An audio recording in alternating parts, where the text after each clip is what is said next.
Hey, good evening, everybody, and welcome to the Highside Hustle right here on the National Racing Network. Yes, we are back. We have survived Tennessee. One of us has, anyways. The other one might be here in Spirit. Wojcik alongside me is Adam Rubright, Chris Cricket, the producer. And Adam, yeah, we survived Tennessee. Incredible. And we will get into that in just a little bit here. But let's get right to our first guest. He's on the line with us here now. He's right on time. It's fantastic.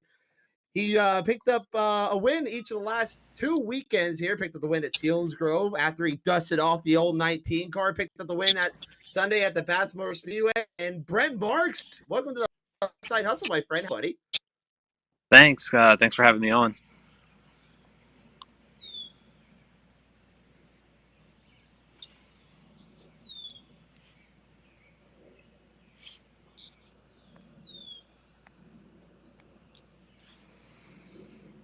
Well, it looks like we may have lost our host here. They're going to connect back in, but Brent. All right. I was wondering what was going on there. Their internet is as close to garbage as we could possibly have. Yeah. But it's been a heck of a start to the season for you this year. Tell everybody a little bit about it and what you got going on. Yeah, it's just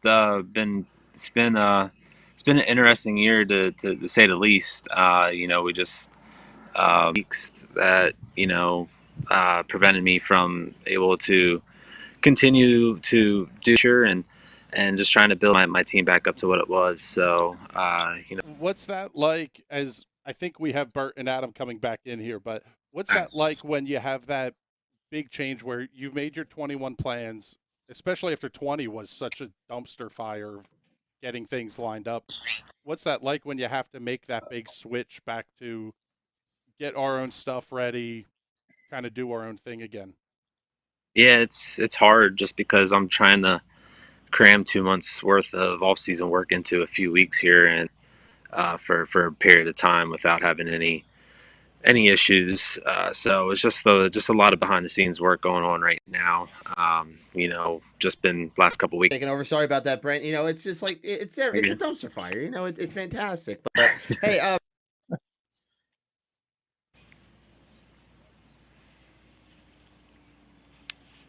Wait, Brett, how much did you still have left inventory-wise after, jumping into the 5-car? Well, fortunately, I kept everything, so it wasn't a matter of me getting parts here. I kind of already had everything here. It just needed to get it all together. So that's what's taking some time. So had to get the truck and trailer back in order. Honestly, that was step number one, and then step two was to get a car race ready, get everything done there, and then step three is building a depth. That we have plenty of cars sitting here race ready and spares ready to go, and just everything that you can think of. And then step four is to just kind of build the team back up. So have Fudd helping me out right now, and he can't do it full time, so it's he's doing as much as he can for me, and very appreciative of what he's been able to do. And have my dad and my mom and some family friends and people that are really close to me helping me out as much as they can as well. So it's been pretty. Because I know he was itching to get back and working on something. how quick was that response from Fudd? I'm sure he was ready to get back. Yeah, I mean, me and Fudd been friends for a long time, so you know, he's always there for me when I need him, and you know, I always try to be there for him when he needs me. So he has other commitments that, you know, he already committed to. So you know, he has to keep up with them. So you know, he's just told me he can help me as much as he possibly can, and that's what he's doing right now. So just been coming a couple date nights a week that help me out in the shop, and then obviously on the race weekends, and um, currently building a schedule right now for the rest of the year. So you know, me and him have to talk about that a little bit and just see what he can and can't do, and just go from there. So it's going to be a little bit of a trial and error type of season for me, for you know, because I have ideas of what I want to do, but it's just a matter of whether I can do them or not is going to be the question. So we'll just keep working at it and take it week to week right now. Now, is it going to be more travel, or are you going to be more local? What do you lean towards right now, you think? Well, I mean, ultimately, I want as races as I can for the rest of the year, you know, and I'll still be around Pennsylvania a lot. I just don't honestly have any interest in racing handicap shows here. So I'm just trying to pick and choose what races make sense for me, and you know, what races make sense for my future as well. Because you know, we're working on some things that I think are going to be pretty exciting for next year, and I want to make sure that we're prepared for that. All right, and kind of to get back onto the car side of things, I worked on a modified for quite a few years, and people at home might not necessarily know how much it goes into taking a car basically right off the showroom, quote unquote, and making it race ready. Uh, on average, I know it takes us modified guys a little bit longer to get a car ready. How long does it take you guys to put a car together, race ready, you know, from bare frame and done correctly, not like thrashed to get it done and like everything's gone over the right way, Yeah, not just kind of yeah, thrown together? yeah. I mean, if you have all your parts set, you know, all your arms and torsion radius rods, and all your brake gauges together, and just everything, all your suspension parts, everything sitting there ready to go, you can put together a car in, you know, a day and a half by yourself. So there's not a whole lot to our cars. You know, it's just very time consuming work, and you know, I still had bodies I had to mount up, and just you know, so that takes some time. Then I had to get everything organized, you know, and get what, you know, I wanted to run, and you know, build all that, and then go ahead and start building cars. So actually just finished up my second one today, and got a third one partially done. So just you know, we're just working hard and putting a lot of hours in the shop right now. Just now's the time to get it done, because there's a lot of racing coming up here, you know, in May and June, and we're going to be racing more than we're going to be here at the shop. So just gotta make sure that, you know, I spend this time wisely and get everything done. Brent, Sure. maybe touch on this with Chris when shit hit the fan, like it loves to do here. First thing when it opened up, but you since everything dropped out here with the 5, you dusted off the 19. You've been running very strong. Does that come to a surprise to you a little bit? Like how quickly you just picked it back up, or you're just carrying off a little bit of momentum that you had there, and you're just gelling with people that you have gelled with over the last couple of years? Well, I mean, I've definitely grown over the last year and a half for sure. You know, as a driver and as a person, and you know, when I first broke my car out, we went to Port Royal, and I was absolutely terrible.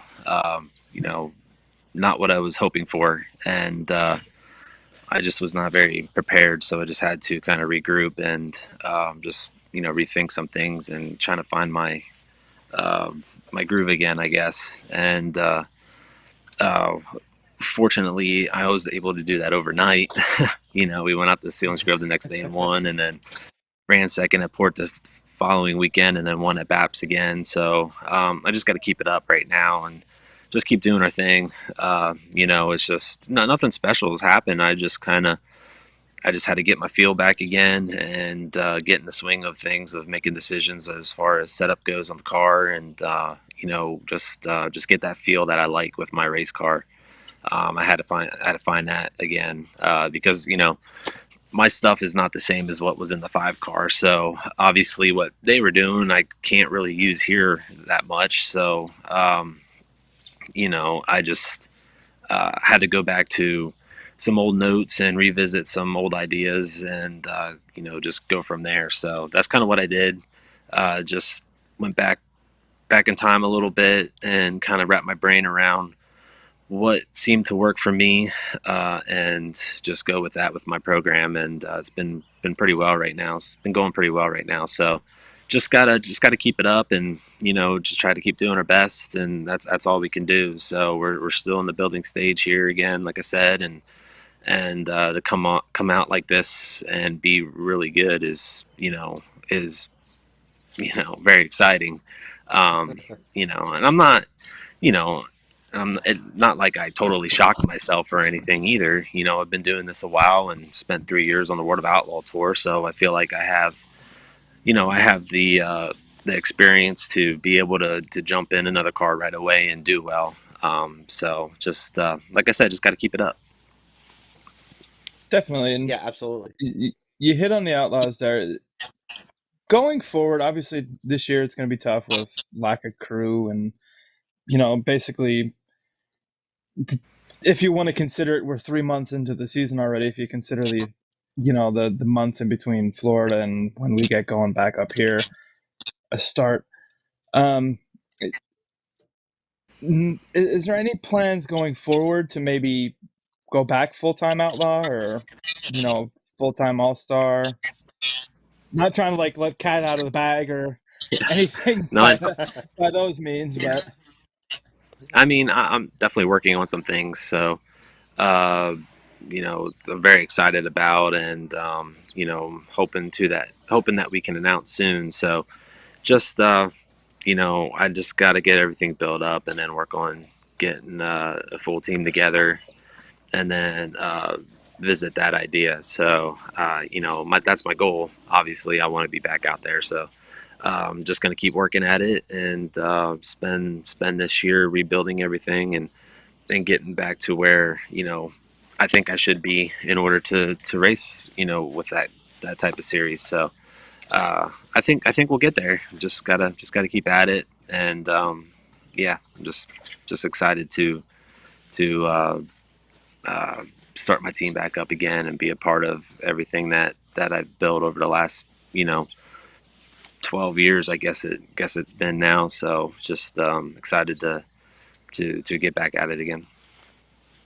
And you're going to a place where you've been very, very good, Eldora Speedway this weekend. You got to be excited. You got some momentum here.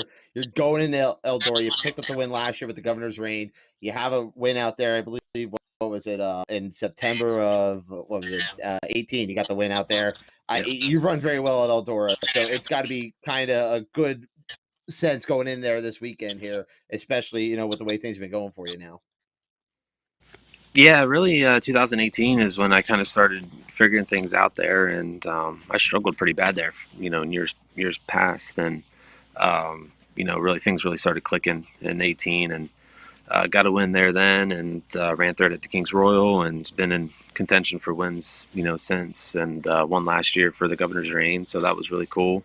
The night before, ran fourth at the Governor's Reign, and just been really competitive there. So it's one of my favorite racetracks to go race, and I feel like I got a pretty good package there, and it's one of those tracks I'm comfortable at. So just excited to get back there again this weekend, and and just get some laps in before July, because we got some really big races coming up there in July. So got 2 Kings Royals. Absolutely. And it's just going to be really exciting. Absolutely. Yeah, and before we get to our question here, I have. Go ahead, Bert. Yeah, sorry about that. The only question I had, or I want to ask here, is how weird was it running with no fans there last year at Eldora for the Governor's Reign? I mean, it was creepy watching it on pay-per-view, but how weird was it running with no fans there in front of you? I know, it's kind of, it's got to be at least a different atmosphere. I know the fans how do I want to say it? I mean, they're not a big part, or they're a big part of the sport here, but when you're in a race mode, you got to kind of be zoned in. But I'm sure it had to be very weird just to be there and not have that atmosphere that Eldora normally has. Yeah, definitely. You know, I'll tell you what, it wasn't all that weird while we were racing, and you know, we're in infield, and you know, the night was going on. But when you win that race and you pull up the victory lane, you get out of your car and it's basically dead silence. That's really awkward. So that was the weirdest thing for me. You know, it was that, and obviously I'm really excited, but like there was no fans there to help share that excitement, and it just felt really awkward. You know, and that was the moment I realized it's like, man, this kind of sucks not having any fans, you know, but obviously fans are the most important part of every race, and whether it's a World of Outlaw race, all-star race, or a local show, we couldn't do it without the fans. So it's just really exciting to see everybody back again. And really during COVID, I mean, it was great to see like Port Royal and the Grove and Lincoln, and like our local tracks kept going, and you know, didn't really shouldn't they didn't really, you know, go with races without fans, and you know, so we kind of kept that excitement throughout the whole year when we ran back home here. But yeah, being out there on the road and stuff and hitting some of them shows was obviously weird without the fans. So something that I hope we don't have to experience again. But before Bert cut me off there, I was at that Eldora race when you won in 18. I believe it was for 4 Crown. I was there both nights.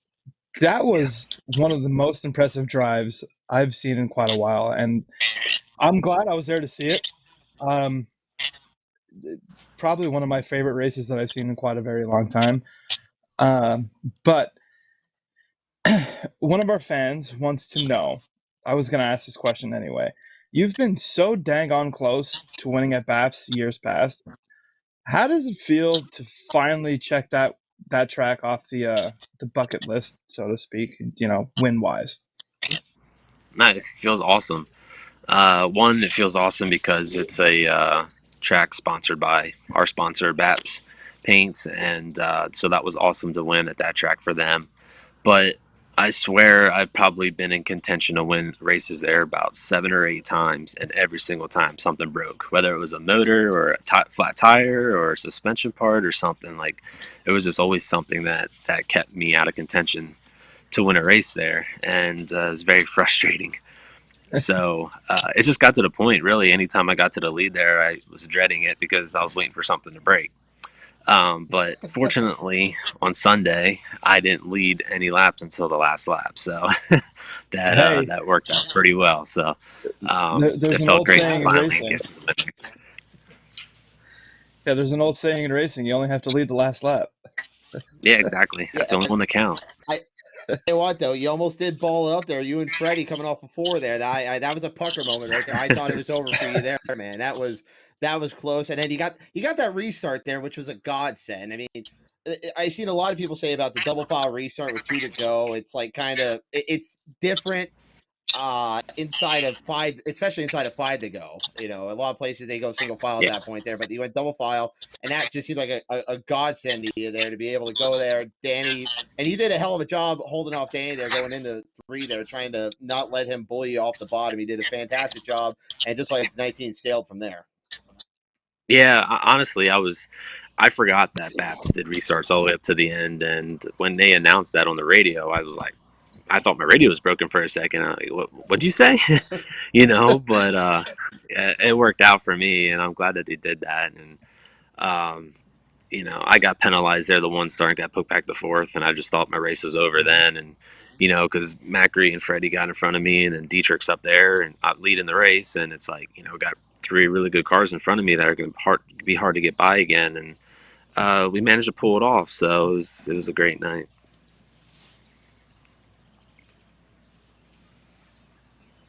Yeah, absolutely, man. And let's look ahead down the season here. I know we talked a lot about, you know, what your plans are here. You're looking at right now is the schedule here.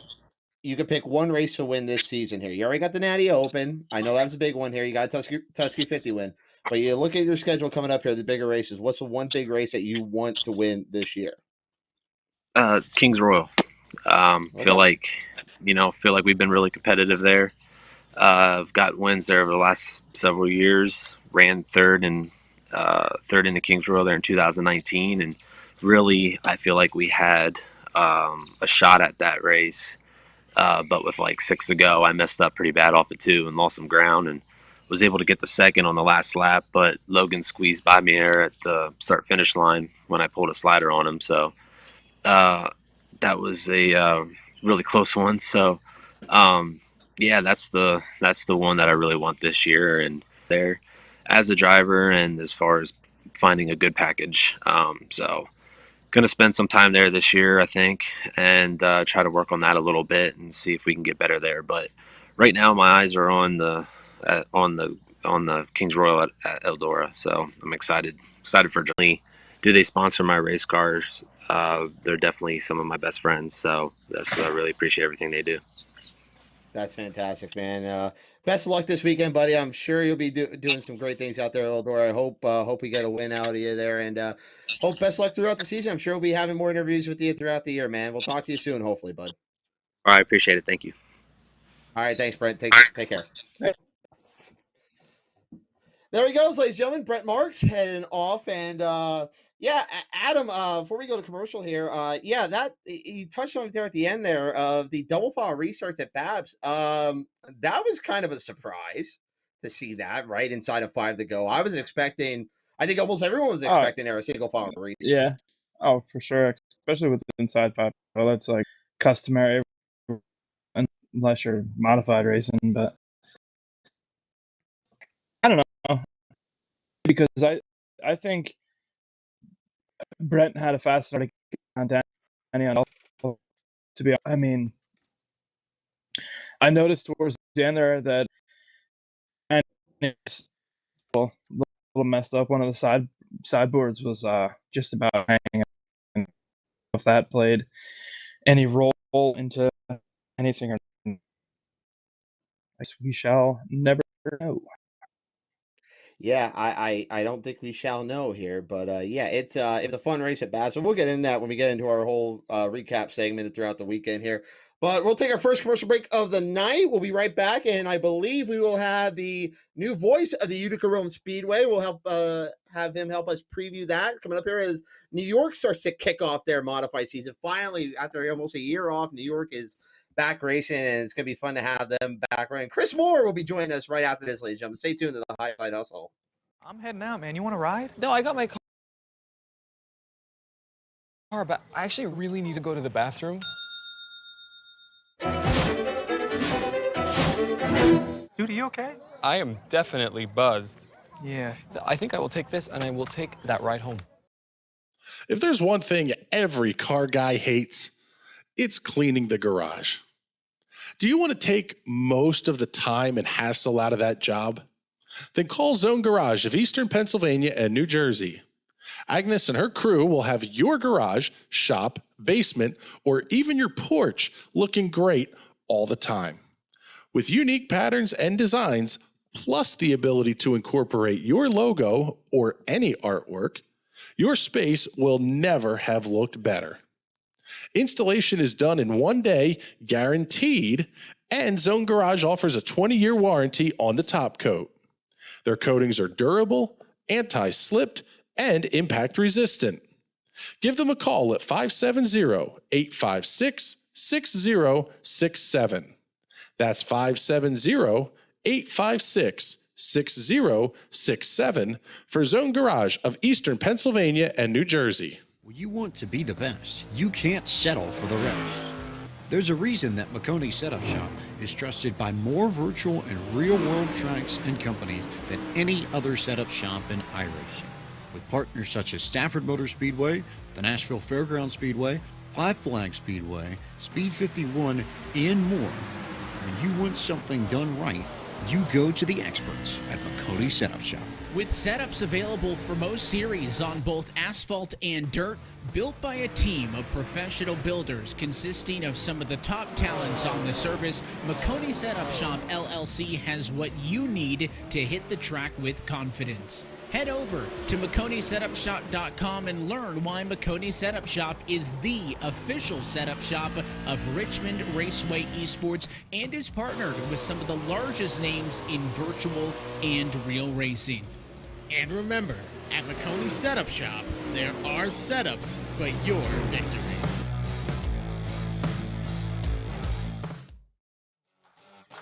This Independence Day weekend, kick your party off with a bang. DeWeather Center presents the first annual DeWeather Cares Charity Softball Classic presented by the National Racing Network. The Palmerton Boobies, DeWeather Center Bluecocks, Blue Mountain I-95ers, Pocono Front Platers, Schuylkill County Crackers, Reading Nurses, Catasauqua Blue Tits, and Beltsville Lake Monsters will take the field in Emerald. Find out more on Facebook at DeWeather Center. DeWeather Center, offensively accurate. I'm Ryan Newman, and since I started with Indiana Donor Network and Driven to Save Lives, I found out that some people think that they can't be an organ donor. The truth is, anyone can sign up to be an organ donor. Anyone? Anyone? Are you sure? Yeah, I'm sure. Anyone can sign up to be an organ donor. So don't count yourself out because somebody's counting on you. Go to driventosavelives.org and sign up today. But my heart's going to you, Ryan. Love that shirt. And welcome back, ladies and gentlemen, to the Highside Hustle right here on National Racing Network. Joining us right now, he is the new voice of the Utica-Rome Speedway, also the voice of the Short Track Super Series, and also the biggest sprint car fan I know. Ladies and gentlemen, join us right now, Chris Moore. Chris, I had to throw that sprint car pun in for you, buddy, just because I know how much you love them.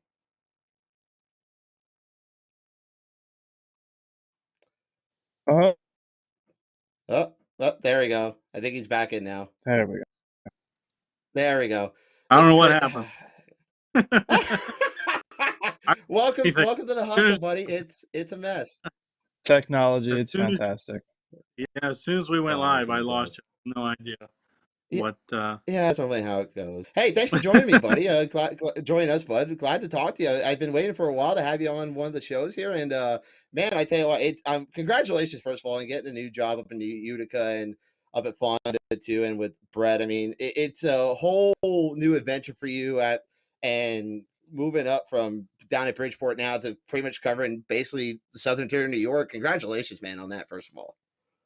Yeah, thanks. It was something that me and Brett had kind of talked about for a while and was possible for a while, but you know, it's a big commitment for him. You know, there's not too many you know, promoters and this and that who are hiring full-time employees, but there's also not too many, you know, Brett Deos who are taking over 3 racetracks and have you know, arguably the biggest modified series in the Northeast. You know, so he's got a lot going on, and for some reason he trusts me to be a part of what he's got going on. So we've been I've been with him since March 1st. Obviously he's been hitting it hard for a while, but we've been going. We got Georgetown ready. We got Fonda ready. Tomorrow's a big day at Utica. It's finally going to be a dry day, so we got a lot to do tomorrow as far as signs and banners and stuff. But it's been a lot of fun. I'm excited. I couldn't ask for much better of a job, to be honest with you. I agree with you there, bud. And let's start off with this here too. I mean, and you're already having to battle it already this year, but Utica has been kind of a swamp. Let's just say it's had some of the worst luck the last couple of years with weather-wise, and you already had that so far on your when Utica used to run Sundays, and of course this past Sunday you got rained out on a practice day. But it looks like you're going to have a chance here to get some good things going up here at Utica. What all you got planned for you and Brett's first full season up there? Well, Bert, first of all, we didn't just lose practice on Sunday. That practice was originally scheduled for Friday night. It rained then. Then it rained. Also had a practice Tuesday. We had to cancel that. So Friday, you know, it's weird around here. I mean, today was supposed to be like 80% chance of rain all day. And then I woke up this morning, looked at my phone, and there was no rain all day. And then 12:30, it's raining for like 4 hours. So it's weird up here. So, I don't know what's going to happen Friday until here. But, Utica, with Brett kind of signing the deal late, I mean, I remember he got the text when we were in Florida for the Sunshine Swing. He got the text that, hey, Gene wants you to have this place, and when you get back, we're going to work something out, and it's basically yours. But they didn't sign until February. So, we kind of starting a little bit later, but it's kind of it's New York. The weather's not really great until, well, I don't know when the weather gets great here. It hasn't been yet. But, Never gets great in New York. You don't get great racing weather for a while, but so we're supposed to start this Friday, and then the next day, Saturday, is supposed to be the first Thunder on the Thruway race that we're bringing back. Fonda and Utica, if you don't know, are an hour apart, an hour down the New York Thruway. They're both literally right off the Thruway, pretty much. So Thunder on the Thruway, we've got 6 races between the 2 tracks, 3 at each, and it will carry its own points. So we've got that at Utica this year. We've got 1 short track Super Series race, which is July 22nd. Richie Evans remembered, which is going to be 61 laps, 6,100 to win. And we're bringing back the New Yorker. That's going to be 100 laps. That's going to be the Thunder on the Thruway Championship on September 5th. And that's going to be 100 laps, 10,000 to win. I think actually Brett joked the other day we might pay more, which is always a thing with Brett. It's always possible that he pays more. I was going to say, is that a joke really with Brett? Yeah, I don't think it is. He just, I don't know. I joked with him today. He's literally the definition of throws things at the wall and see what sticks. But he is calculated with it. I don't want to make it seem this guy. Everything sticks. Everything sticks with this guy. But there's a reason. It's not just all of them is stuck. Yeah. But like I said, there's a reason. I don't want to make it seem like he's just some idiot who's lucky. I mean, he is lucky, and he can be an idiot sometimes if you talk to him. But he really does know what he's doing. He's in the other room. He's probably going to fire me when I get done with this. But sorry, Chris. Yeah, right. But he does know what he's doing, and like I said, it's 9 times out of 10, it's calculated. Sometimes. He says, like, some days you're going to take a loss. You're going to take a loss, but sometimes it's good for PR. Sometimes it just looks good, and you got to be willing to bite the bullet sometimes. And, he's right, and he's gotten to the point where he can kind of afford to take those chances and lose some days. But, at this point, when you're on Team Brett Deyo, you just kind of do what he says because normally he's got a plan in mind one way or another. Yeah. Or, like, the Afton days, working man's race, quote unquote, and in series is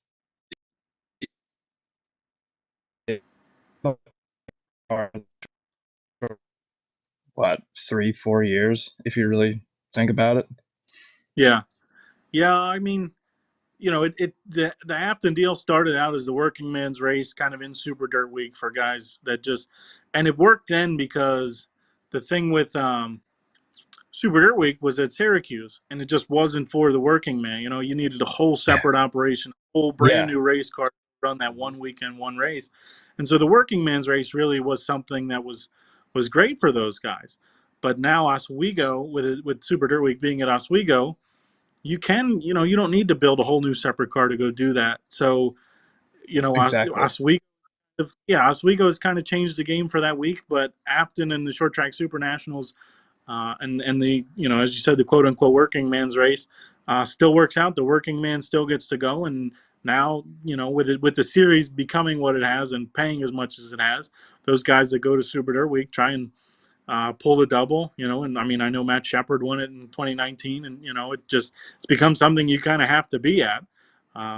So I think it's really kind of become the best of both worlds, and I think it's only kind of helped the Super Nationals. It's given guys an opportunity to race more, and I think more and more you're going to see modified drivers racing for a living. You already are, because of what the Short Track Super Series has done, and in turn, what Dirt has done to respond to that. I think it's a great time to be a modified driver. It absolutely is. I mean, like I've worked on a modified for God, I've lost count now.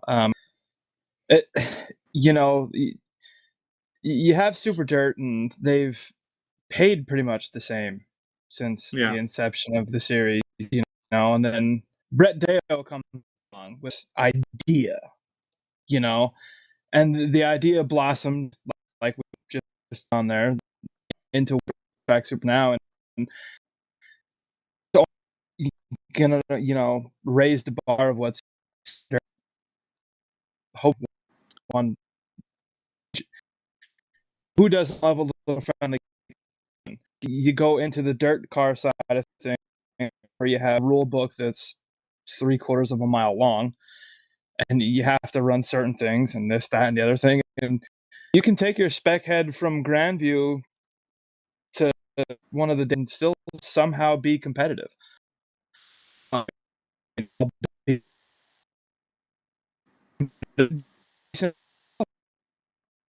My personal favorite about the Deos.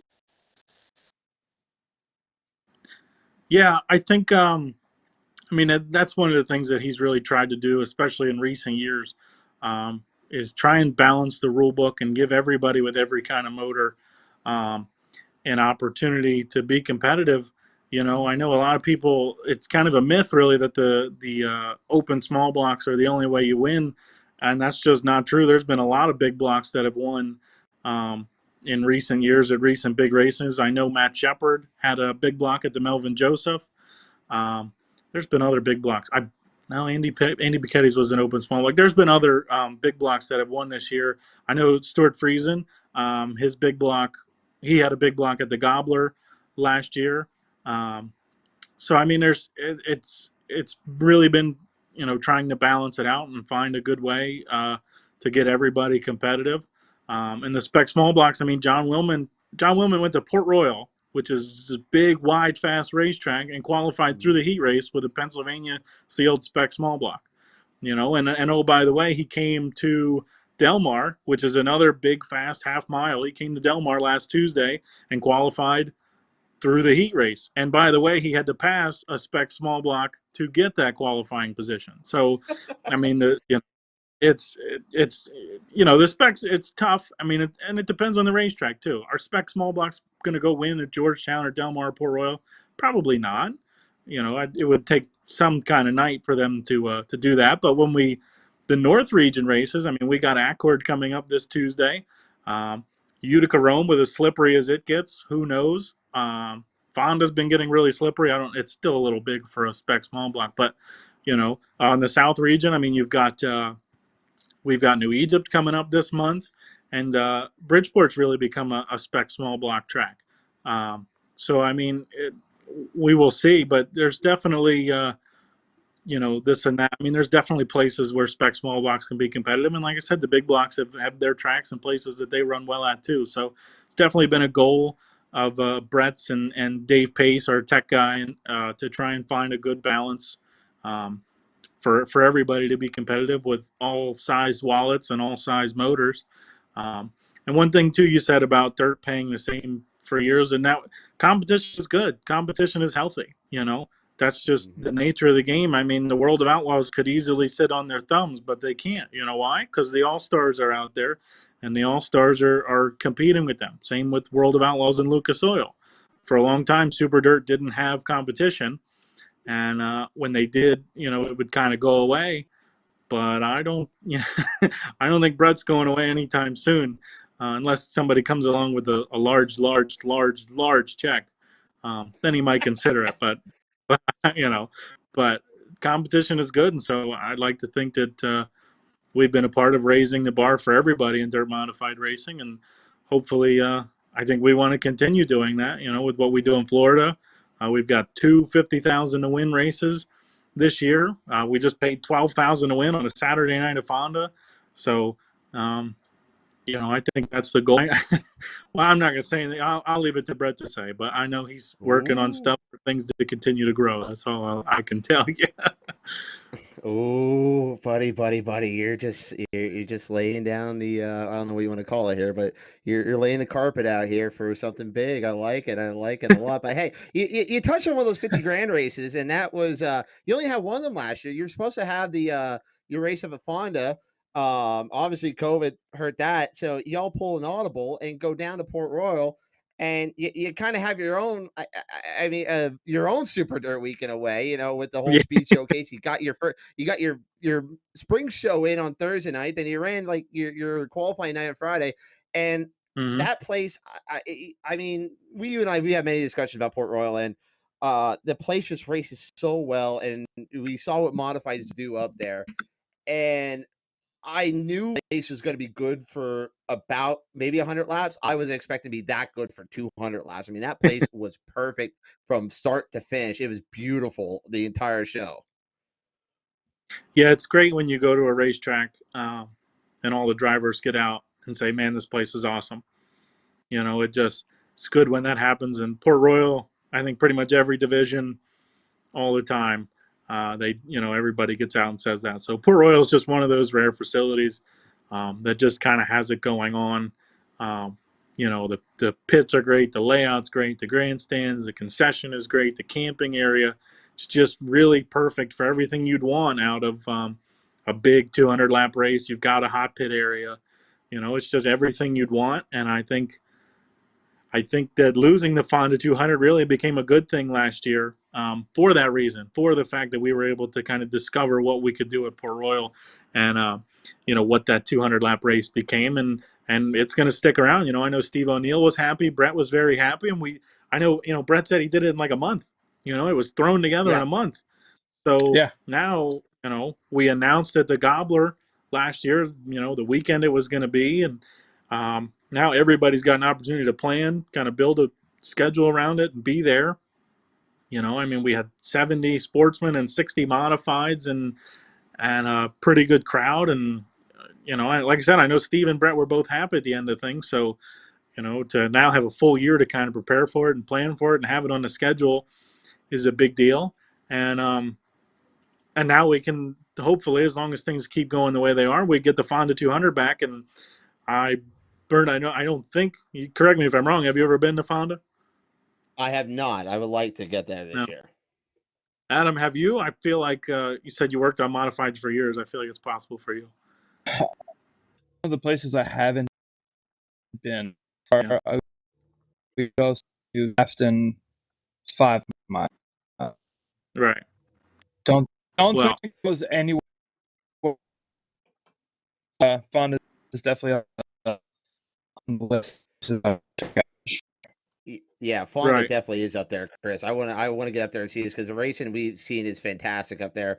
And I want to touch on this too. Is that speaking of kind of Fonda and all that, 2020 sucked. Let's be honest here. New York got no racing in. I mean, we were so lucky down here between New York and when you were over at Bridgeport, how much racing we got, and it took a lot of how do I say on Brett's side here. I know we have Brett on the show here, but we were having some issues that we couldn't really ask Brett this question. So I'll ask you it.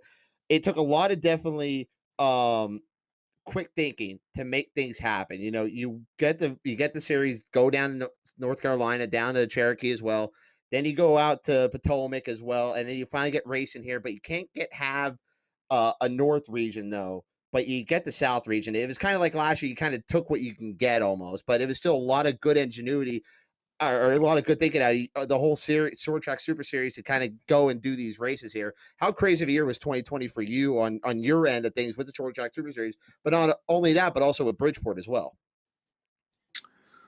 Well, Bridgeport was fairly calm. Once we got rolling, I mean, we rolled. Nothing really changed. The only thing that was really kind of thrown together on Doug's end was the Danny Serrano 100, but that was always going to be thrown together because of the unexpectancy of losing Danny.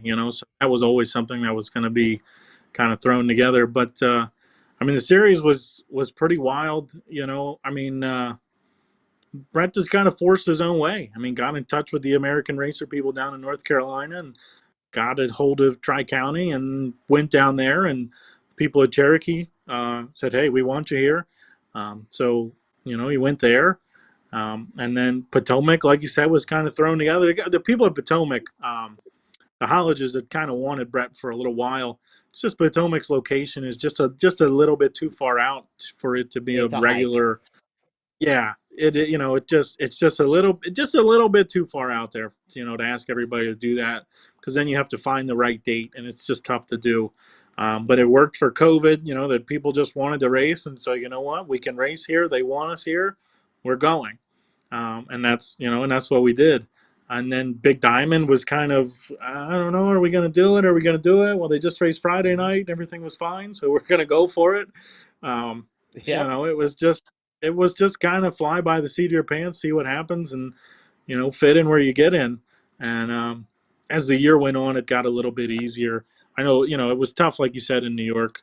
And again, Brett just still kind of New York. Brett was kind of pushing the issue at Fonda. Just we're gonna go. I mean, I know that people showed up. They knocked on his door. He was in Delaware, so he kind of wasn't there to answer. But it was just a matter of pushing the issue, because like plenty of not. I don't think everybody looks at what Brett does as a business, but that's what it is. I mean, it's a business. It's how he makes money. It's how he pays his bills and puts food on the table and things like that. So he, just like every other business owner, had to push the issue and find creative ways to be able to have those races and make some money. And yeah, I mean, we just kind of, everybody was just kind of along for the ride, but yeah, it's like that with Brett all the time. It doesn't matter if COVID's involved or not. That's true. So yeah, but it's fun. I don't want to make it seem like I'm not enjoying it. It's fun. It's fun to be a part of, but it is an adventure for sure. Definitely. Hey, before we let you go here, quick, let's touch on your favorite division, sprint cars here. Your boy Macri, the Mac man, he is really he's doing good here, bud. I mean, he's catching on strong here, and what's your thoughts so far on the sprint car season? Because I know how much you love him. And I had to ask you. I had to. I just put on a persona. I do. I mean, you saw me last year. Bullshit, Chris. Bullshit. They're not my favorite. No, they're not my favorite. I won't sit here a lot. But racing's race, and when they have their nights, and they have their nights too, where I'm like, this really sucks. But yeah. But no, yeah. I mean, I've been keeping up. Anthony Macri, like you said, he's kind of gotten hot here lately. Got the win at Bedford with the All Stars. Been a little disappointed in my buddy Donnie Schatz. I know your PA Posse fans won't love that I say that, but I root for Donnie. But he's kind of, I don't know. He's starting to look like he's been around a while, if you know what I mean. Yeah, that 300 is taking a while for him to get there, man. I don't know. Watch it happen. It's going to happen probably next week when the Outlaws are in. That's when 300 is going to happen, and it's going to be wild. Yeah. Somebody's going to throw a beer can, and he's going to get pissed because it was an empty one, and he's not going to be able to drink it. But, oh well. Anyway, I'm glad that. I was just going to say, I'm glad Kyle Larson's been running more in NASCAR, and I can see some different people win. God. So. As much as I like Kyle, as much as I like him, it is so refreshing to see him win. But I had PTSD 2 weeks ago at the Grove when he came in there and kicked our asses. It was PTSD, man.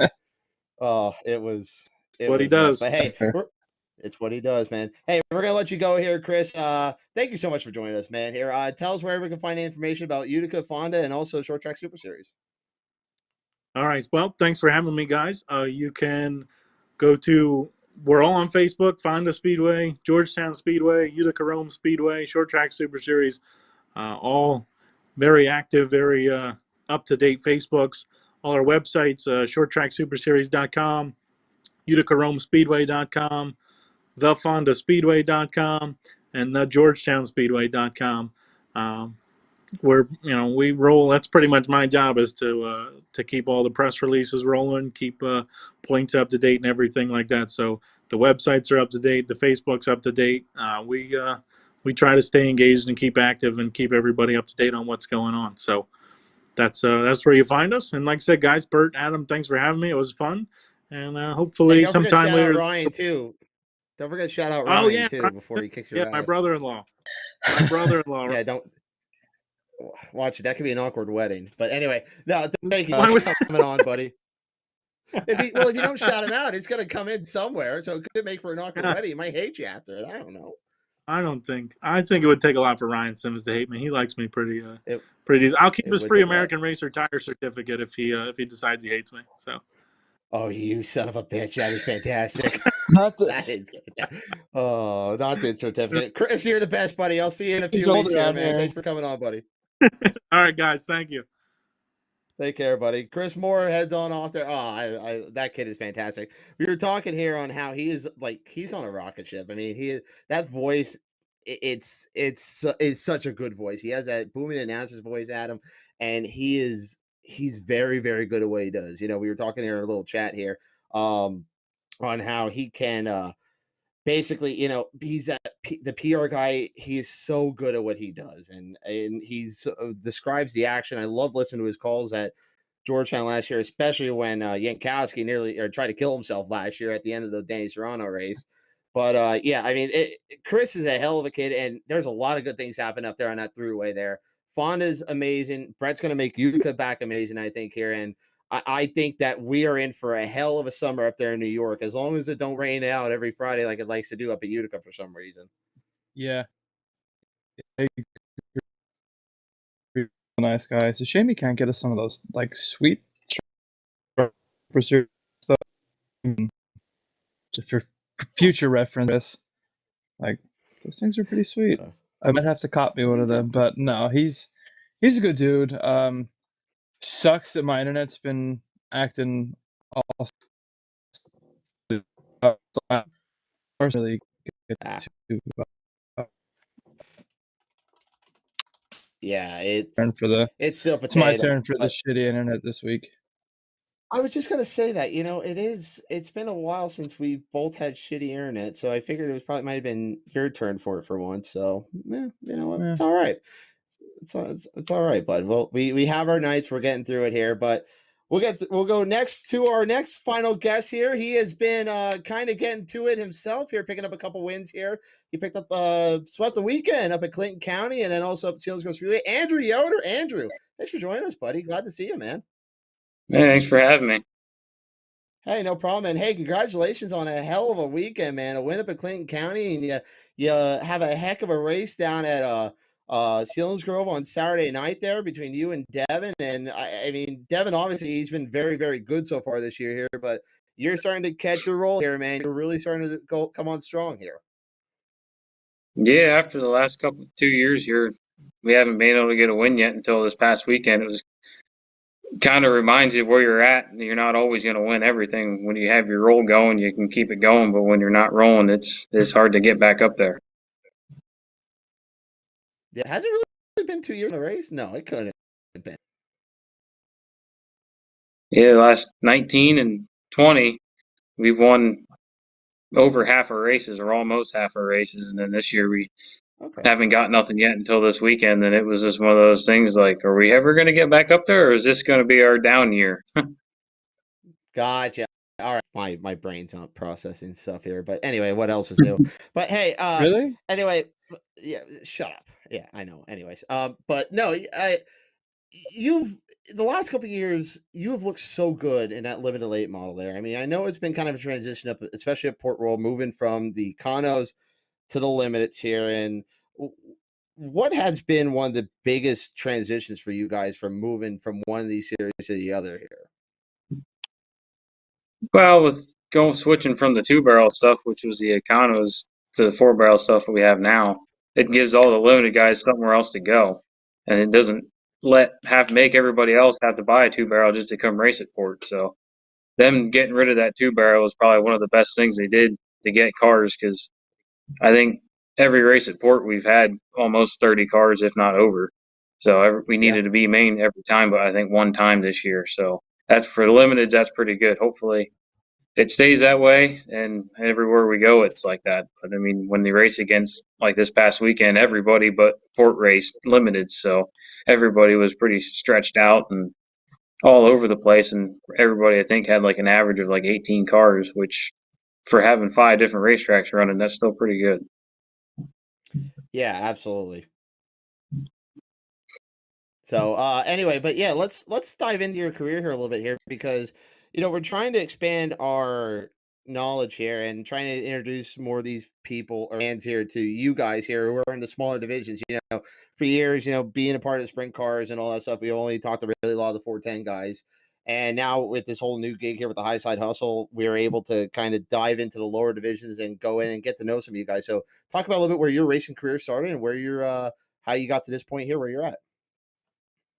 No, we started, I think 2011, no, 2007. I started racing go-karts, and then me and my brother, we just kind of race around the yard, and then we go down here to Selinsgrove and race a few races a year. And then 2008 is kind of when I took off with the go-kart stuff.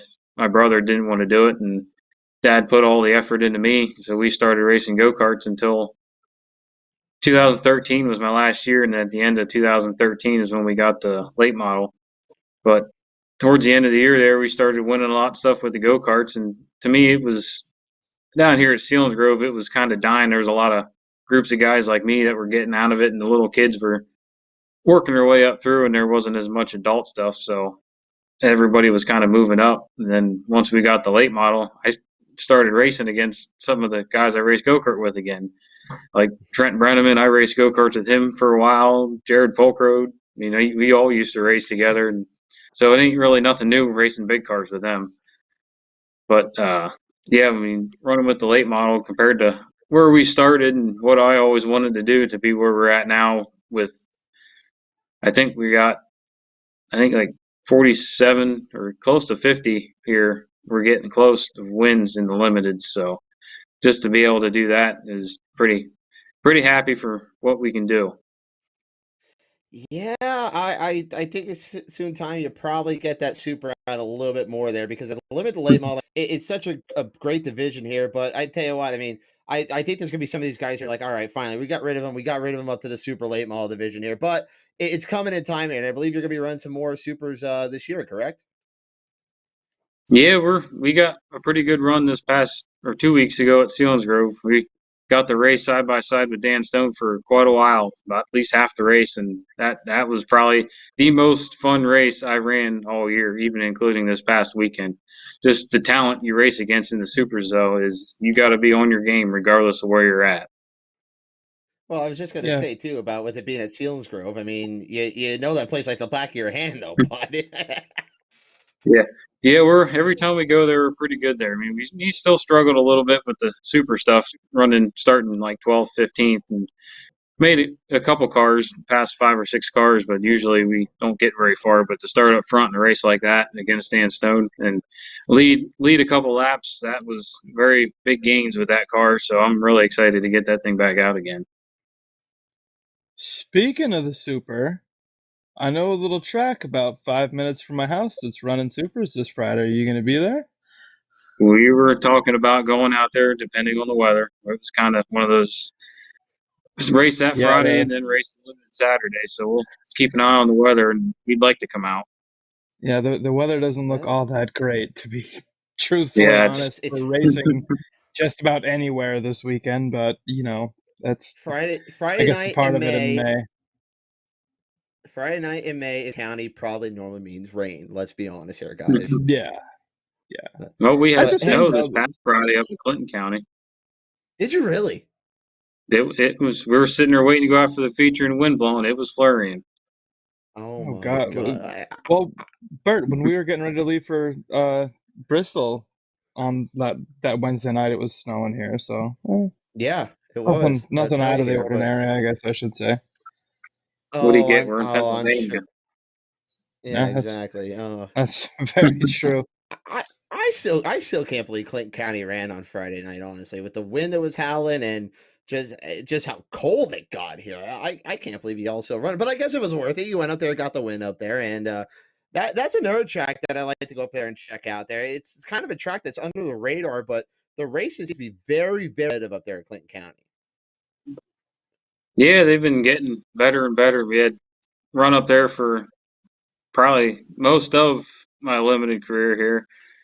When Sam Ray took it over and put it back to its original shape and really put a lot of effort into it, made the track racy again and put the banking back in it and all that. And he just bringing the limiteds up and then running 5 or 6 super shows a year and letting all like the micros and the pro stocks and 305s and gives them a tight little racy racetrack to run. And every time we're up there, it's racy and you can run from the back to the front twice or whatever. I mean, I've been up there, raced my uncle, my cousin.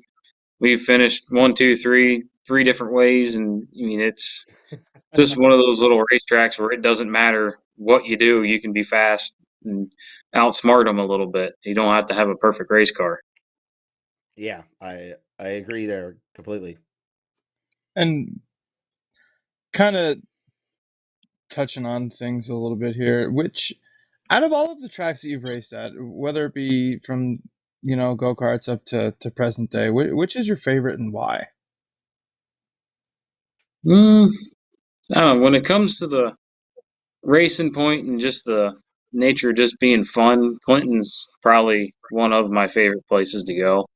Just it's not big laid back like go to Port. It's you better be on your game. It's kind of a stressful track in my opinion. You feel like you got to be perfect. You got to be you racing against the best. All of them come there. Even in the limiteds, all you got like Devin Hart and all them guys. You got to be on your game. You can't be a slouch and show up at Port and expect to win. Yeah, I agree with you there, especially, I've seen you, hell, I've even called some of your races there where, you walk the field, but it seems like this year that has gotten a lot tighter. Devin's running very well. Folk Road's running very well. Trent's, doing pretty well when he runs the limited things. It just seems like the field has tightened up really over the last 2 seasons on the competition level. Yeah, definitely. I mean, I don't know if we're missing it or but I'm pretty sure it's definitely they picked it up and or figured out exactly what they need to do to make their car go just as fast, if not faster than ours. I mean, we definitely got to find a little bit more speed to be able to get one at Port this year. Yeah, I agree with that there. And you touched on a little bit too about, the whole family thing. I mean, the Yoder name is synonymous in this area with late model racing. Eh, how how much do y'all like kind of keep in touch with each other and just kind of make sure, or just see how things go between the different divisions and all that? So I'm not really familiar like how close y'all are. If if you guys do discuss or you guys work together, how does it all work with you guys there? Kind of in the same area, all running super late models or late models in general, and being as great as y'all have been. Yeah, we were in 2 different shops. I got my own shop over at my dad's, and then Jim and Dylan have a shop together at Jim's place. But I mean, we always hang out. I mean, we don't really like share setup stuff because my sports compared to their rocket and I think Jim's is a Masterbuilt. It's not really none of them all coincide with each other. And usually, if we're talking, we just say this is what we did and what tire we had on and how long did it last, when did it take off. I mean, it's not really, I guess, working totally together, but we just talk and see what's going on and what works and what don't for where we're at. Yeah, for sure. And that's one of the nice things, you can kind of bounce ideas, but kind of not bounce ideas. And at least tire wise goes. And those things can frustrate the ever living hell out of just about anyone on a daily basis when you're trying to get heat into them, but you don't want to get too much heat into them. And then you're trying to make them fire and, get through then you add in the heat cycles and when is the thing going to take the hell off. And I'm actually kind of glad I'm not working on a car this year because tires, like I'm starting to hate them. The older I get, I'm actually starting to hate tires. Don't tell Colt Harris that though. Yeah, tires has really hurt us 2 weeks ago at Selinsgrove in that super race where we finished 5th. We I think we should have went harder, but and I overused my right rear. Didn't annihilate it and tear it apart, but it just overheated it that much that it got gummy and it quit going on the top. So we had to back her down. And after about 2 or 3 laps of backing it down and running around the bottom, I felt the car pick back up again. But it was already too late. They were all gotten away from me and pulled away from me, so I had no chance to catch back up. Let's go back to Selinsgrove here for a second because It seems like this year they are really figuring out this track because Selinsgrove has not been the best, easiest on tires, and some of the racing up there has been a little bit, for lack of a better term, a little bit lackluster. But this year, we just saw a great race up there with the 410s a couple weeks ago. The super race up there last weekend was very good. We saw a fantastic race on Saturday night with the Lucas Oil ASCS series. You guys in the limits put on a hell of a show. It just seems like they're figuring this out with the new clay and the new surface, and it seems like it's not doing as bad on tires this year as what it's done in the past too. Yeah, I think they got the same type of clay, but it's from a different location, I think, because it doesn't seem to chew tires. Like, I've watched the very first practice they had before anything even started. And one of my buddies that races with me went down there to practice with his limited, and looking at the pictures, he told me it was hammered down, but it was glass smooth and hardly wore tires. And even for being black, he ran 1300s just in practice. I mean, yeah, it's only 3-4 laps, but it didn't feather it from spinning it. You just one of those new types of clays, I guess, that doesn't have a lot of sand in it. Before, I think it had a lot of sand in it, and digging up from like the old style stuff that's underneath that yet. Yeah, I mean, considering where it was at, where you talk to some of these guys here, and they burned off a right rear in a heat race there, and you got to figure out how you make that thing last for 30 laps. I mean, that's a major improvement. It sounds like. Yeah, oh, yeah, in 20 last year, at least the last 2 years, there's been nights where the tire really didn't wear. Then there was a night where we wore 3 tires off. The right front wore just as much as the left rear. So it's definitely from that, it's a lot nicer that you can still junk a tire. We blistered our right rear this past weekend, but that was just from running it so hard wide open around the cushion in 1 and 2. So, Yeah, but that's my well, you doings. had to. Well, that's what you had to do. I mean, you do what you got to do to win. But hey, let's switch sides here. We were in Central PA, as you and Chris like to call it, the wingdings. They take over everything around here. But I tell you what, the late model competition is starting to step up its game. You look at the car counts between Selinsgrove, Port. I mean, it's kind of the how do I say it? It's kind of the center right now of late model racing in Central PA, or PA in general. It seems like, until you go out west to Lernerville and all that stuff. But even Lernerville guys are starting to come east to Central PA here, and even Lerling guys. There's not many super races down in Hagerstown that much anymore. Even you get further down south, it doesn't seem like there's that. The supers aren't running as much, but it seems like Central PA, they're all kind of converging on here. And it's a really good time, not only to be a late model fan, but a race fan in general right now in this area of the country. Don't you think? No, yeah, like this is definitely sprint car dominant, but right now this seems, especially at Port, I mean, the super talent there. I mean, you get every week, it's like Eckert and Satterley and Ziegler and all them guys. I mean, all 3 of them went after the Lucas Oil or Outlaw title, so them to come into Port, that's definitely stiff competition. And even all the local guys anymore just have everything together. They have the newest and greatest stuff that it's just, you can't compete with it almost without really doing your homework and making your stuff better, without spending thousands of dollars and just having just a fancy new shop. But yeah, definitely in the area, the talent that's in this area anymore is very difficult. Other than going to Hagerstown and south when the crates take over, right around this area is where I think is where the supers take over. That's interesting, especially being in a sprint car type area, where it's kind of dominant. Yeah, I think the bigger divisions kind of seem to thrive up here. Yeah, the supers are coming in, and then you have that like 20-mile radius down south where it's like limited in crates, and then picks right back up to supers. So it's kind of weird. And then like literally from where it picks back up from the crates, they hit right back into the supers till, like, I don't know, Florida. Yeah, especially down south, that crate stuff is really taking off and getting those 50,000 to win races and 20,000 to win races. It's like, holy crap. That's only I think it's like a $6,000 motor. That's it. And then you go to win race for 50 grand.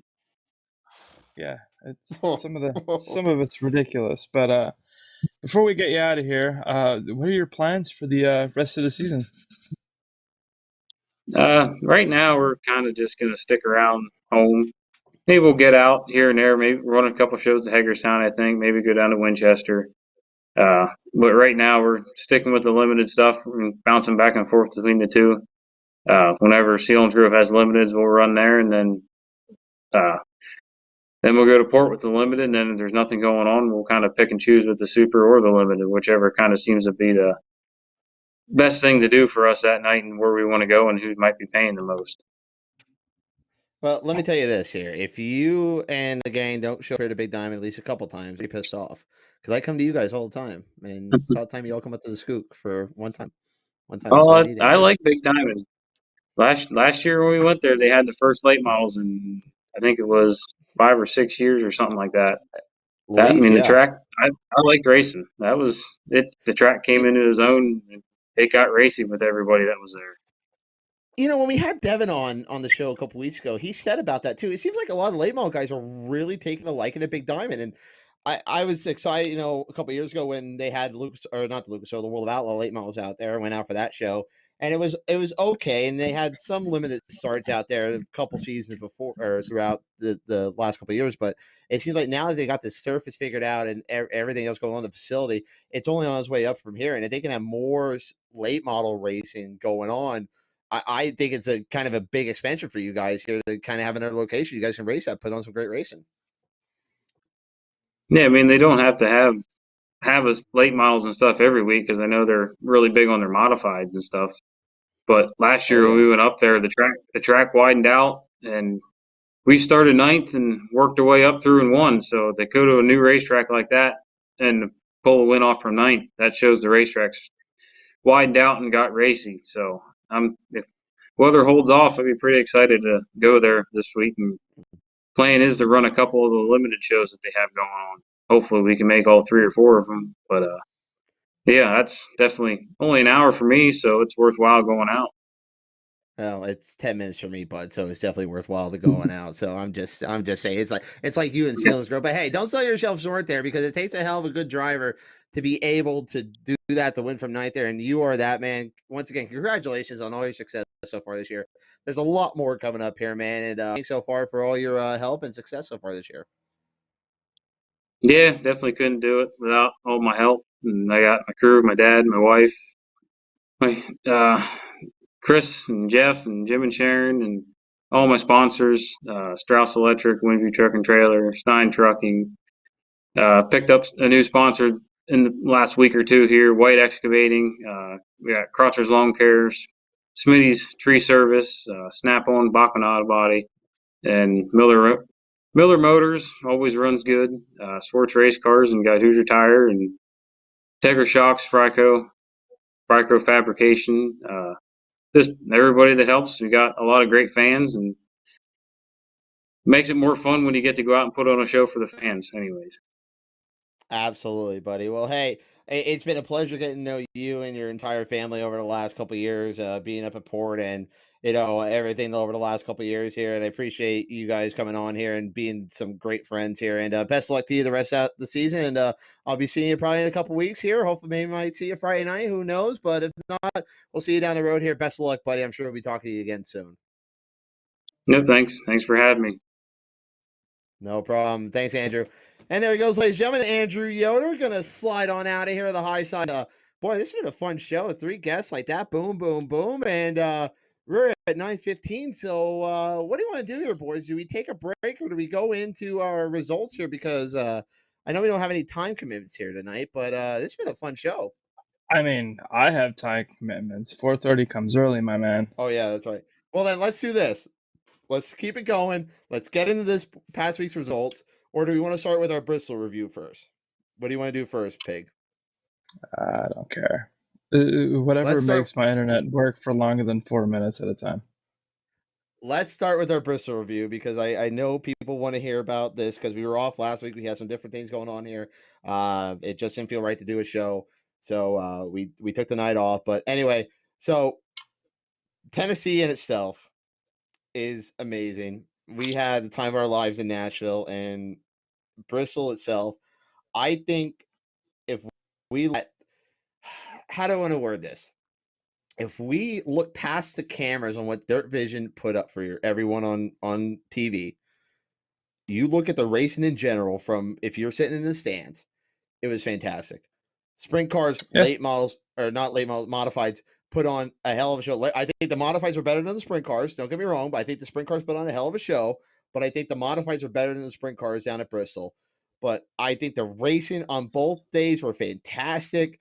I know well, on qualifying on Sunday, I mean, you and I kept looking over each other like, how is this possible on a day like we're seeing 142 mile an hour average lap times. We're seeing, the track record that was just set on Friday night by gravel shattered by what, like 10 or 11 guys in qualifying.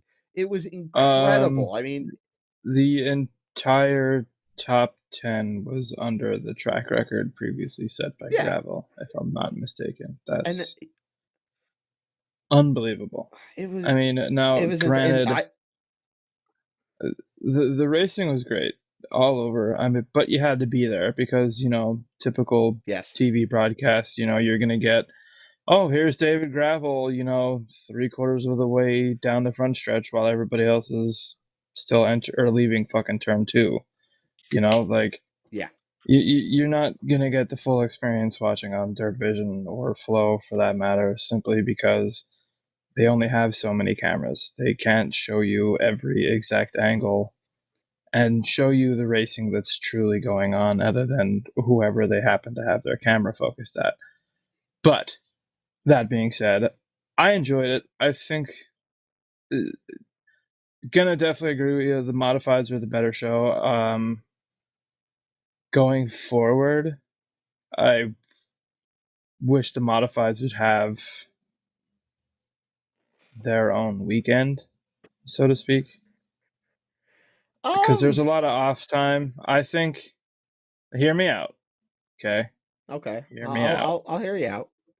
Okay. So one weekend you do late models. Okay, you have your limited and supers. Keep it simple. Next weekend you come in is obviously going to be your NASCAR weekend. Come in the following weekend, you got your sprint cars, you get 360s, 410s. Just, obviously keep it simple, keep it limited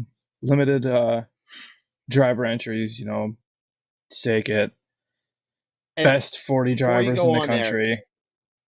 The driver entry thing worked out perfectly. I think that was absolutely perfect. It provided wasn't too much, wasn't too little. Yes, it was good drivers all the way through. Hell, even I'll admit this: Ryan Taylor surprised the hell out of me making the show both nights. I mean, I was not expecting that out of Ryan. And Ryan's a hell of a driver, but I was not expecting that out of him.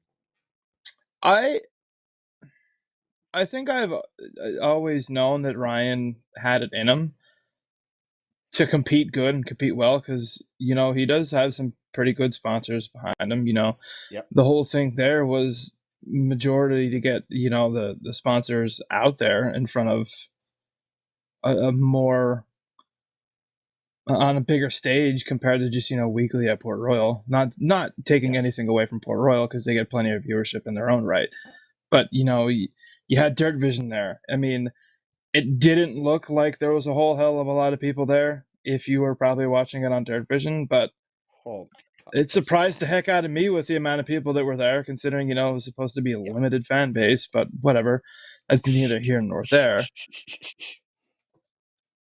And then before we get any further off the rails here, and then come back the following weekend after the sprint cars and do modifieds. Yeah. Big blocks one night, spec head, small blocks the next night. Maybe I don't know how well the spec heads would do given the speed, but it's worth a shot. I mean, maybe not necessarily like your local Friday, Saturday night shows, but Dirt Car does have a 358 modified series. I mean, I'll say this: it's worth a shot. I think it is, and I'm not going to disagree with you, but I think as a guy who grew up on sprint cars and modifieds, I loved it. I think it was a perfect match. The big blocks with the 410, it was a perfect match together. I will take that anytime, anywhere. You put like I said, I thought, remember a couple years ago, this is a big deal. A couple years ago, when Grandview put the modifieds with the 410s for a Thunder on the Hill show, I want to say it was like 2013. It was like one of the first times ever the 410s were with the modifieds. You remember how big of a deal that was? I mean, that was huge. You had two. It was one of the first times in well, at least I've been going to the races, that the modifieds were with the 410s. And to me, it's a no-brainer because you get the best of both worlds. You get the most fans that you possibly can because of being in the area. It just makes sense. I'd like to see the event as a whole grow, though. You know, Yes, I mean, I agree. Obviously, we're still dealing pandemic stuff. I mean, well, granted, the only people wearing a mask were security officers and cops, but even they took them whatever. out, but it was great. But what if you do this? Like, if you do like the short track nationals, like they did the week before the NASCAR, or before the NASCAR race. What if you did something like that?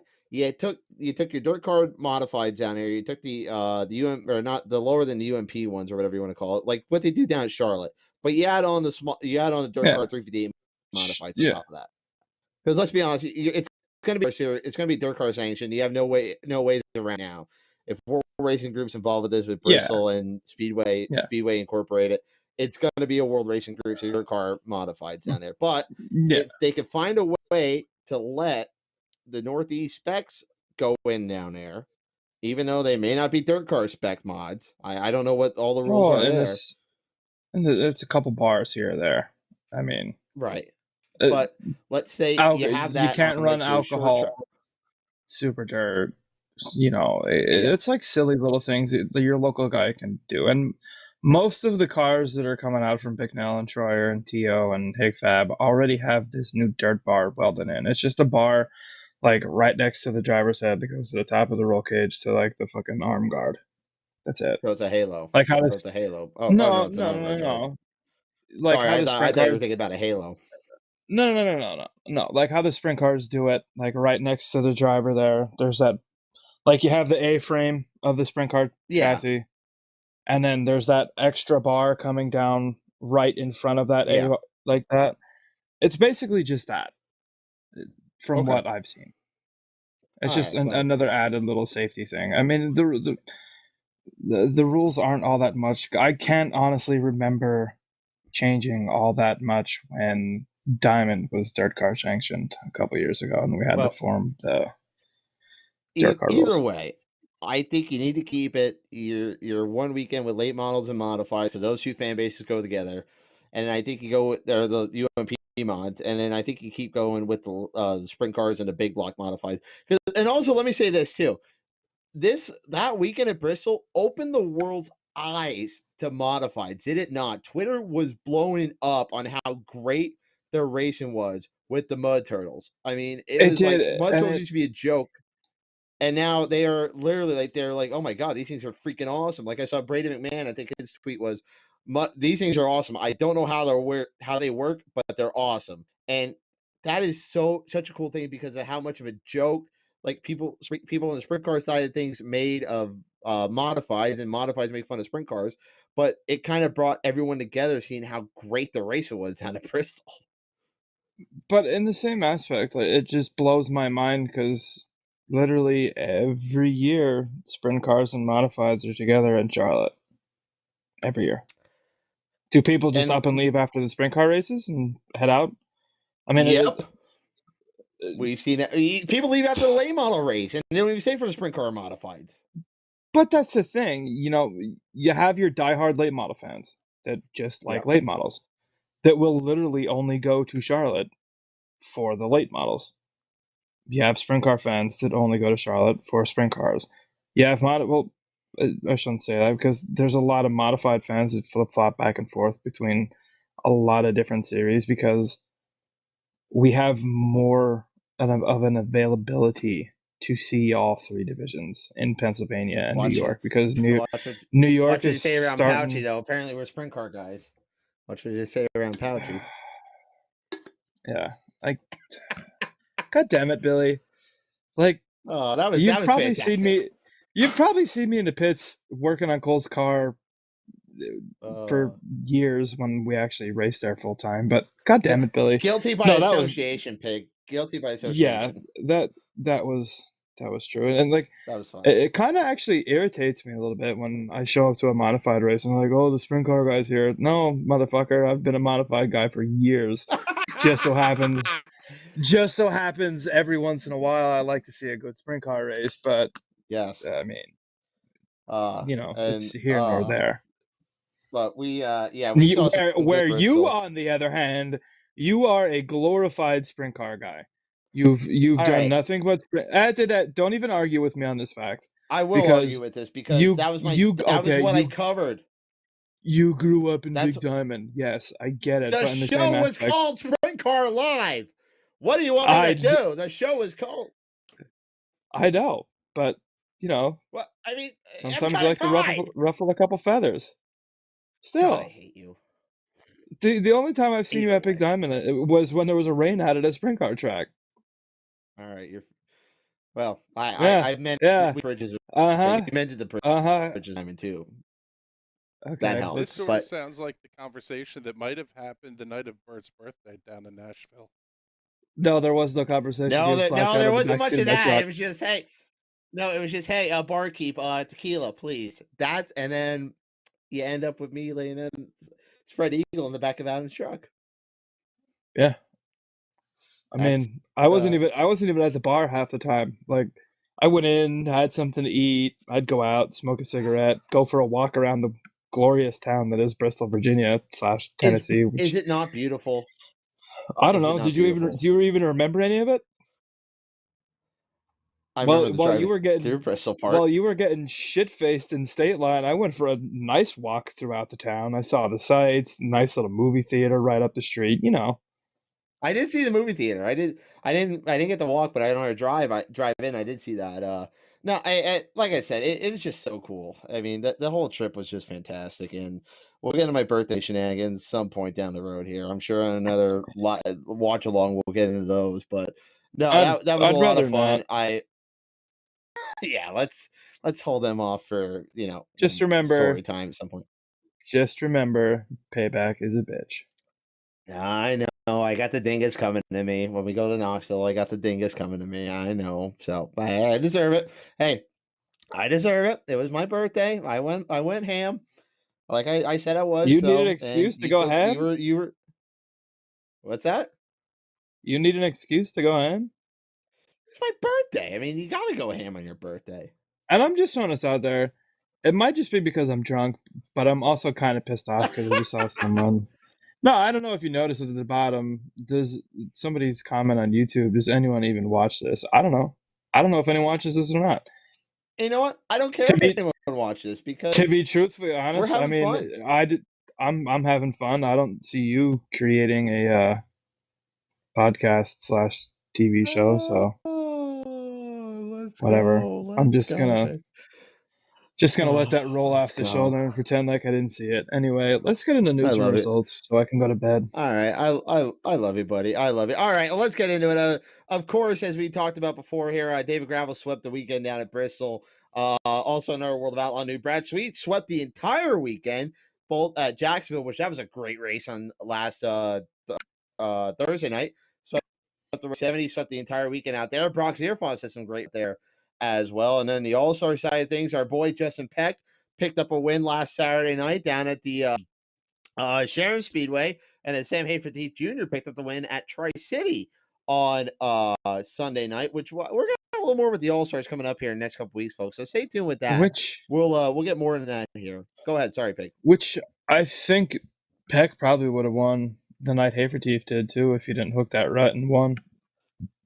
Yeah, honestly, that was kind of a shit show at Tri-City, wasn't it? That was a big shit show.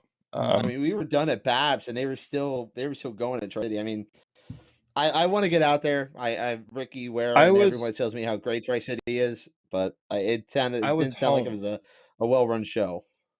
I watched the last 8 laps of that feature from my house after driving an hour and a half from Babs. Okay. Yeah. That's bad. I get it. Baps ran late. I mean, ran early. I mean, I think I was out of the parking lot by 9:00, but still. Which is so 10:30 on 10:30 on a Sunday. That's no dice. No, I agree. It's I would love to go out there, but I'm glad we didn't. But anyway, all right, let's get into results here because we'll start off. Everyone rained out or winded out on Friday night, if you want to call it, except Linda's. Great Clinton job County. at Linda's. I don't know how the hell y'all got that in there, but in Clinton County, yes, What where can you Andrew say? Yoder picked up the win. Michael Fry's a wizard. Mike Fry's a can I wizard. jump Mike in here Fry. real Mike, quick yeah, go ahead, and Chris. say Go ahead. Huge shout out to camera op extraordinaire Magda, who was, I mean, almost being blown off the top of the bleachers trying to shoot that race. It was as cold as it felt, and I think she took about 10 minutes off the entire night. It was an unreal job. God love her. Fantastic. Kudos. God love her. You know, the parental abuse. You gotta Plus love it. Plus she has to deal with you. Jesus. Yeah, so bravo to that girl. Yeah. Round of applause. Anyway, Your so tequila drinking let's ass. move in. Oh God, stay away from tequila. Anyway, so let's get into results here. We'll start off at the show that I was so surprised. I'm so glad I went to, and I was surprised on how well run it was. It was a Battle of the Groves at the Selinsgrove portion for the Lucas Oil American Sprint Car Series here, and it was a great race. I'll start off with that. It was a fantastic show. About that, they only had 37 cars, which thank God, because you get the 40 cars, you have to run a qualifier. That they don't get the qualifier format under 39 cars. So the show was ran perfect. They took the top 16 passing points into the feature. 2 cons out of those consies went into the feature as well. And by 8:00, feature was on the track, and it started off with Tim Schaefer on the front row. And Schaefer, I thought, was trying to walk this thing here, but then he goes flying by down the front straightaway, and something don't sound right. It sounds like there's a miss in the motor. It sounds like he dropped the cylinder. Sure enough, he did. But also, Scott Boguski off of turn number 4 goes up there, kicks himself off the wall, and somehow keeps it going. Sparks are flying and everything. It was fantastic, amazing save by Scott. So, but he gets a flat, brings that, and then that puts Steve Buckwalder in the lead. And Blaine Heimbach, who was running 4th at the time, didn't even know he was up in the 2nd at the time, comes up. Is on the back tail tank of Buckwalder, and a hell of a battle ensued. This is what we were talking about with Andrew, is that, how great the service Selinsgrove has gotten. I mean, there's been some great racing at Selinsgrove, but the service on Saturday night was fantastic. I mean, it was dusty, it was slick already, but you still had 2-3 lanes of racing. And Buckwalder and Heimbach put on a hell of a show. Finally, Blaine Heimbach got around him, and for the 2nd year in a row, I'm going to call it 2nd year in a row, even though they haven't ran there since 2018 because of rain and COVID, obviously. But for the 2nd year in a row, Blaine Heimbach wins the Battle of the Grove for Lucas Oil American Sprint Car Series over Steve Buckwalder, Derek Locke, Matt Covington, and Blake Hahn. So Adam, the PA 360s there, the posse kind of goes out there and kicks the ASDS guys out of Pennsylvania. Yeah, which is cool. Glad to see that happen. It just goes to show you the quality of cars we do have in Pennsylvania, not just in the 410s, but throughout all of the divisions that we race. So yeah, I was at Grandview. Hell of a night of racing. Hang on one second here. In the limited late models, it was Andrew Yoder, and then in the Roadrunners, Jake Jones picked up the win as well. Now, go ahead and tell us about Grandview, because I heard that was a hell of a show as well. I forgot the Roadrunners there. But yeah, Grandview was a great night of racing. 2 first-time winners. And Decker Swinehart won the 358, the 358, the Sportsman's, and Danny Back won his first career NASCAR wheeling modified feature. Over a very stout field, CVD and Timmy B were 2nd and 3rd. Might not be in that order that I said, but I know they were through Tech. But nope, you got it. It was a fantastic race. I think it really could have came down to any of the top 3 there within the last couple laps. Great racing all around. I mean, I don't know if anyone saw that picture that I posted of Eric Bean and Umpenhauer in Heat 3, but that finish was this close at the flag stand for the winner at Heat 3. That was and Umpenhauer came. He's had to start 9th because he won the week before. All of the heat winners came from deep in their heats, which surprised the ever-living hell out of me. I think Strunk went 9th to 2nd in his heat. He might have won it. I can't fully remember, but so it's always neat to see first time winners. Decker Swinehart, he's had some terrible luck at Grandview the last couple of years. I mean, I think I can count 3 times that he's flipped. One of them being this year, 2 of them being like Yeah, was that opening midsummer. night too, right? That was opening night. Yeah. He flipped opening night. So definitely kudos to him for finally getting a good night in and winning and getting that proverbial monkey off his back. So hopefully that leads to more. Absolutely. Well, you said, Adam, Danny Buck picked up the win over Craig Von Dorn, Timmy Buckwalter, Brett Kresley, and Jeff Strung. And how about, you mentioned Decker Swinehart to win the sports, but how about this? The Professor Glenn Strung picks up the 602 win on Saturday night as well. Where? At Grandview. No, the 602s weren't there. Glenn won said on there. Did it? All right. I know Glenn. I know Glenn's leading the points for the 602 because he won the 602 race. Maybe I should. I think that's probably that's probably a couple weeks ago then.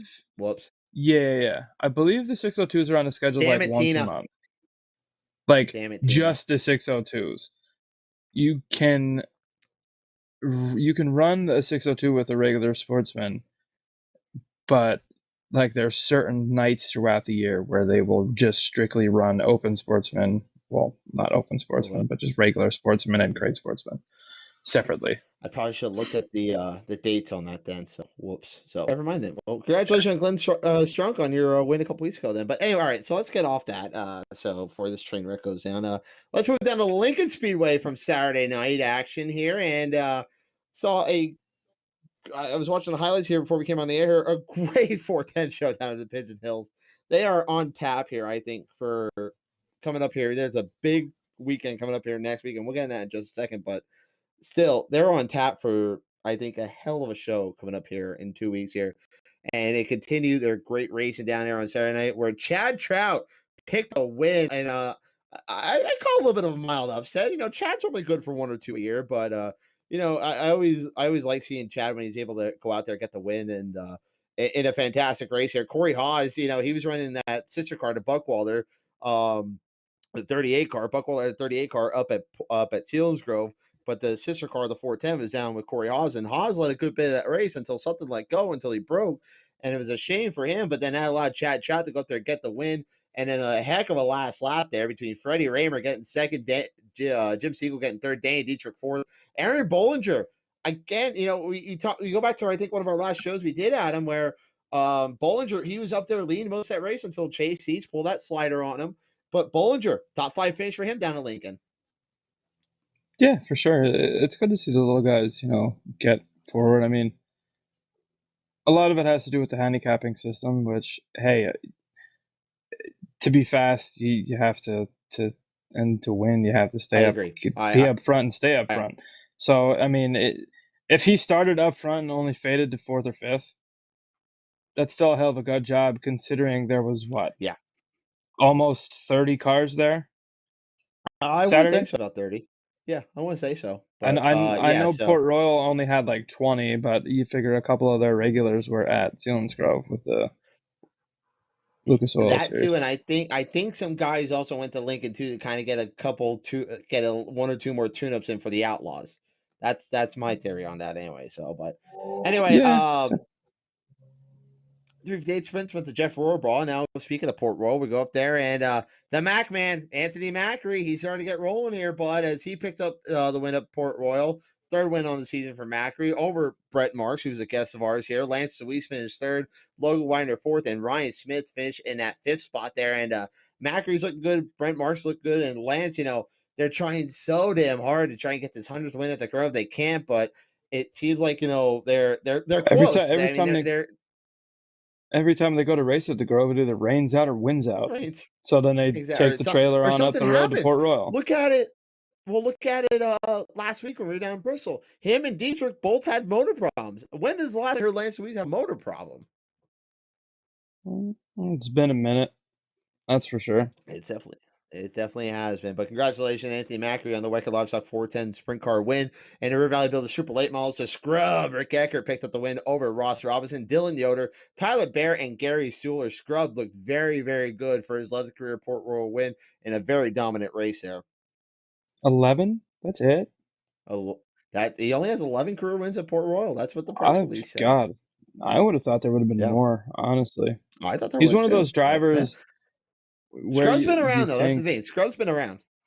Yeah, that's true. I mean, he races locally now, but he does still go out on the road occasionally. But I don't know. I just thought that number would have been more. Anyway, continue.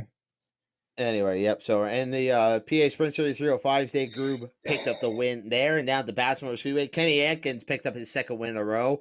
In the 358 late models of his Jediah Lotshaw picked up the win there. Sorry if I butchered your name, bud. Limited Stocks is Adam Campbell, and the Wingless Super Sportsman Tony Jackson picked up the win. Bridgeport 602s went to Sammy Martz. In the Mass 305s, Kevin Nagy picked up the win.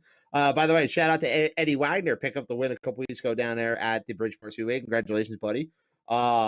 Street Stocks went to Tom Wills, and the 600 went to Ethan Bills. In the New Egypt Speedway, ran on Saturday night as well, Brandon Grasso picked up the win over Mike Goulart, Dominic Buffalino, Wade Henderson, and Billy Osm. In the Northeast Wingless Sprint Cars, went to Brad Shadle. In the Crate Modifieds, went to Pat Wall. Rookie Sportsman went to Sarah Nappour. And in the fourth wheelers, when done, and then one to the Bats Motor Speedway this past Sunday with the Kevin Gobrecht Classic down there. On what would have been Kevin's, I believe, 52nd birthday down there. It's been a kind of a stable the last couple of years here. And fantastic race down at Babs. And let's be honest here, Adam. You and I looked at each other when the modifieds were out there for heat racing. We didn't think the track was that good. We're thinking, oh boy, this is gonna be a long night. They're on the bottom. There ain't much happening here. But did the sprint cars come out and put on a show? There was some good racing in the modified heats. The modified feature, on the other hand, well, it happens. Yeah. I mean, they don't. But they don't necessarily cars, have. That was a show. Yeah. The sprint cars put on one hell of a show. I thought maybe the modifieds might have gotten a little dicier feature-wise, but then again, it was slick.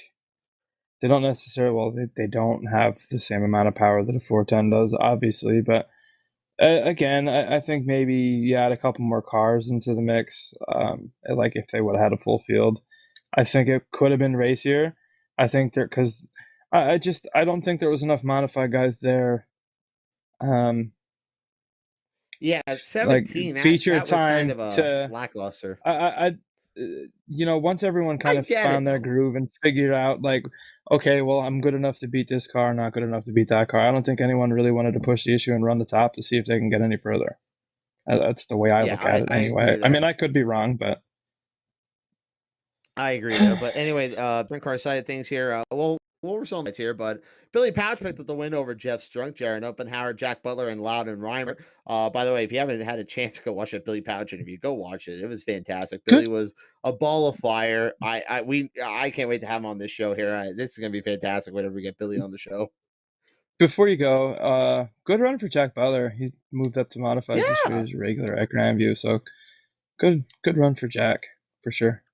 And even Strunk, too. Strunk hasn't had the best start to the season so far here, going back to the Zuby 88. But good on Strunky to go out there and get that second place He's run. coming on. Yeah, he is. He definitely is. Strunk looked like Strunk at Grandview. So that's a good sign. That's a good sign for Strunk down the road here. But now move over to the sprint car side of things here, where a fantastic battle. And I think a lot of people thought Danny Dietrich had it in the bag until that last caution come out. And they went double file, which, all right.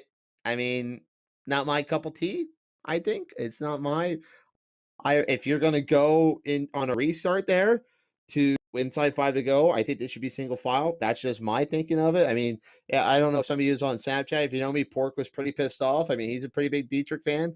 I mean, you all know, Pork, was very happy for Brent, but he was pretty pissed off, and it made for some great Snapchat content. But anyway... It was fantastic. I mean, well, you heard about it, Pig. I mean, when we were in the push truck, you know how pissed off he was. But anyway, no, it came down to a restart there on the end.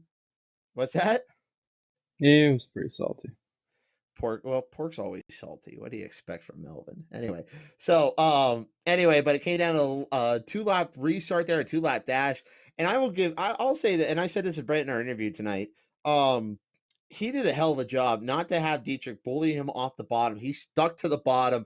He would not give up that line to Dietrich, and he pulled him off there. And Pork kept wondering why Danny would go down to the bottom on the restarts, and I kept saying to him, I think there's a little bit of rubber starting to form down there. I think they're getting a run off there, but then he had to slide up to the top there. But there was just enough grip off of 4. That's why he kept going.